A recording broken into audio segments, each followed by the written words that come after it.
You're listening to the Wired for Impact podcast. Explain how this is still part of the quote unquote healthy, the fuller picture of a healthy dynamic between the masculine and the feminine. Yeah. Like I said at the beginning, it expands the man. He gets to grow because the more he practices navigating the storm, the less the storm occurs, and the more he gets to be her hero. Like when my man has rescued me from my storm, by the way, it's not his. Mm-hmm. I am literally melting in his arms because I feel so safe, and I get to then discuss my trigger with him. I get to apologize. I get to actually say, do you know what, babe? Help me through this. What do you think it is that's causing this for me? And I get to talk that through with him. That creates such a deep healing connection, right? Because he then gets to understand, like, a lot of my triggers were due to my childhood traumas through my relationship with my father.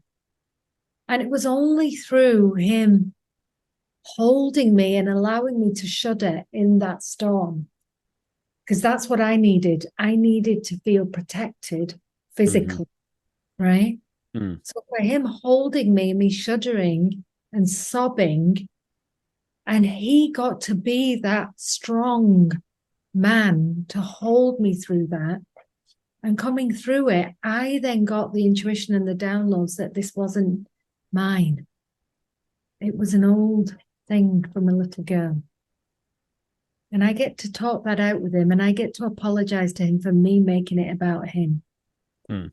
I get to say to him, what are the things that actually trigger me? His tonality, him ignoring me, my perception of him ignoring me. Mm-hmm. I want to acknowledge the humility and the maturity that it takes for a woman to, after the storm is over, come back and express. I want to acknowledge how meaningful that is from the man's side, because the storm, men feel called to handle the storm, and there's something very masculine about, especially I've been through those moments where the storm comes and you feel very anchored, and you see the storm, the energy dissipate, and then you see the calm waters come back, and you're still fully anchored, fully present, created, perhaps sometimes some firm boundaries, but with love, and reminding that this is out of love.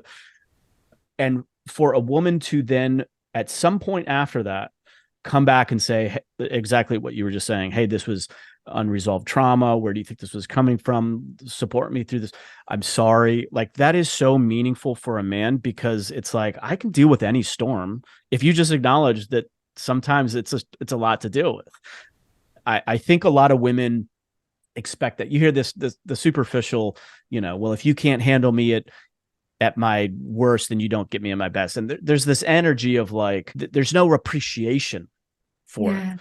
So I just want to acknowledge that that's so healing for a man to acknowledge that it's a lot to deal with, because you love that person and they're coming at you. And it's the last person that you want to not feel like an adversary, it's tough. It's really tough. And that really landed for me again, Peter. You've said it to me before, and it's landed again at a different level for me. That piece on appreciation, right? Mm-hmm. And Mm-hmm. you can manage anything as long as you're acknowledged and appreciated, right? Mm-hmm. It's huge. It's how we repair and heal. It's so needed for men, because it's so rare these days. And to come from the person that you feel like you're asserting all that energy and love towards, to have that be reciprocated with, hey, I know it's a lot for you to handle this, to carry this, to thank you for bringing us back to congruence and back to polarity, et cetera, makes it all worth it. Makes it all like, I can handle anything, know? And I have actually said a few times to my man when he's handled me through the storms, because there's a lot of healing that I've had to go through and will continue to. Mm-hmm. I've actually said to him, thank you. Thank you for taking care of me. Thank you for being that strong man and withstanding that. That isn't easy. And what I said was wrong. And I was wrong to say it. And I really acknowledge the fact that you still stuck by me, Mm, right? You still stuck by me. mm, That, and I can't guarantee that it won't happen again, but what I can guarantee is that I will do my best to heal these parts of me now that I know that they're present. hmm I'm telling you, that level of acknowledgement and vulnerability and transparency and honesty and humility, I think some women think that if they divulge that, that they are admitting that they're imperfect, that they're broken, that they're traumatized, that they're not worthy of love.